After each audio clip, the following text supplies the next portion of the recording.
Hello and welcome to the Galeblade News. Former Malaysian PM Najib Razak has been found guilty of all 7 charges in the first of several multi-million-dollar corruption trials. He had pleaded not guilty to the charges of criminal breach of trust, money laundering and abuse of power. The case against Najib, in office from 2009 to 2018, was widely seen as a test of Malaysia's anti-corruption efforts.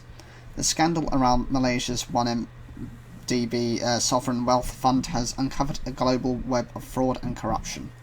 After considering all evidence in this trial, I find that the prosecution has successfully proven its case beyond reasonable doubt, Judge Mohammed Nazlan Mohammed Ghazali told the Kuala Lumpur High Court. Tuesday's verdict centred on £42 million ringgit, which is £7.7 million, transferred from the fund to the then Prime Minister's private accounts. Najib denies all wrongdoing and says he was misled by financial advisors, in particular fugitive financier Zhou Lo.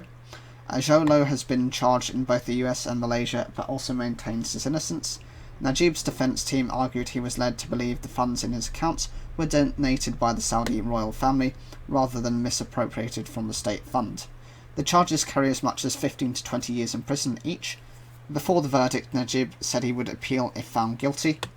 The One Malaysian Development Berhad, or the 1MDB fund, was set up in 2009 when Najib Razak was Prime Minister to boost the country's economic development.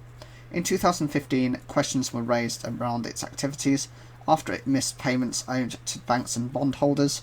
Malaysian and US authorities alleged that $4.5 billion was illicitly plundered from the fund and diverted into private pockets.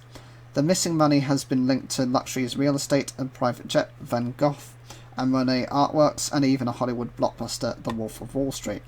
Last week, US bank Goldman Sachs reached a $3.9 billion settlement with the Malaysian government for its role in the multi-billion-dollar corruption scheme. The deal resolved charges in Malaysia that the bank misled investors when it helped raise $6.5 billion for 1MDB.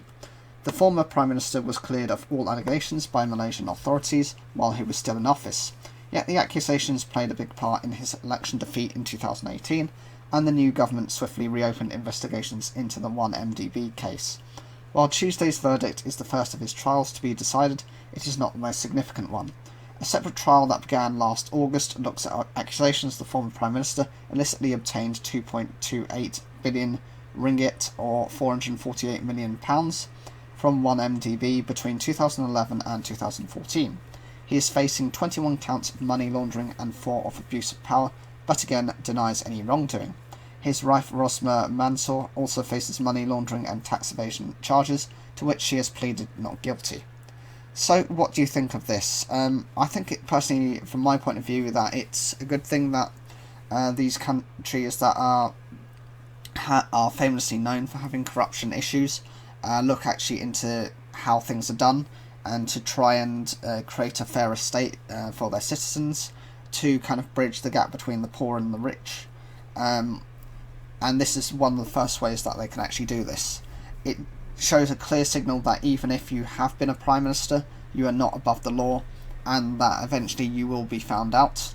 Of course, he still denies any wrongdoing, but then the case is ongoing. Whatever you think, leave your comments down below. Like the video if you enjoyed it, and don't forget to subscribe.